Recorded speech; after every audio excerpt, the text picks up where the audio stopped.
അല്ലു അർജുൻ നായകനായി എത്തിയ പുഷ്പ 2 റിലീസ് ചെയ്ത് ഒരു മാസത്തിനു ശേഷവും ബോക്സ് ഓഫീസിൽ കുതിപ്പ് തുടരുകയാണ്. ഇന്ത്യൻ സിനിമാ ചരിത്രത്തിൽ ഏറ്റവും കളക്ഷൻ നേടുന്ന രണ്ടാമത്തെ ചിത്രമായി പുഷ്പ 2 മാറിയിരിക്കുകയാണ്.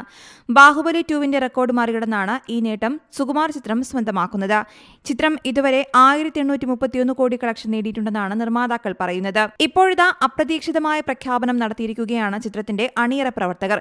പുഷ്പ 2 ജനുവരി 11-ന് വീണ്ടും റിലീസ് ചെയ്യും.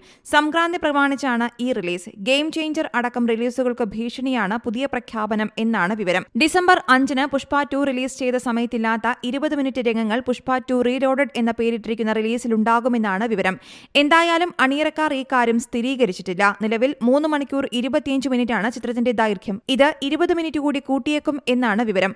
സംഘടന രംഗങ്ങൾ അടക്കം പുതുതായി എത്തുമെന്നാണ് വിവരം. രശ്മിക മന്ദാന, ഫഹദ് ഫാസിൽ, സുനിൽ, അനുഷ്യ, ജഗപതി ബാബു എന്നിവരാണ് ചിത്രത്തിലെ മറ്റു പ്രധാന കഥാപാത്രങ്ങളെ അവതരിപ്പിക്കുന്നത്. ഡിസംബർ 5-നായിരുന്നു ചിത്രം പ്രദർശനത്തിന് എത്തിയത്. ചിത്രത്തിന്റെ സംഗീതം ദേവിശ്രീ പ്രസാദാണ്.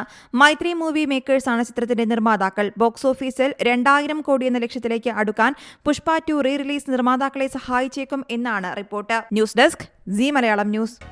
പുതിയ വാർത്തകളും വിശേഷങ്ങളും ഇനി വിരൽ തുമ്പിൽ. എല്ലാ ഡിജിറ്റൽ പ്ലാറ്റ്ഫോമുകളിലും ഇപ്പോൾ സി മലയാളം ന്യൂസ് ലഭ്യം.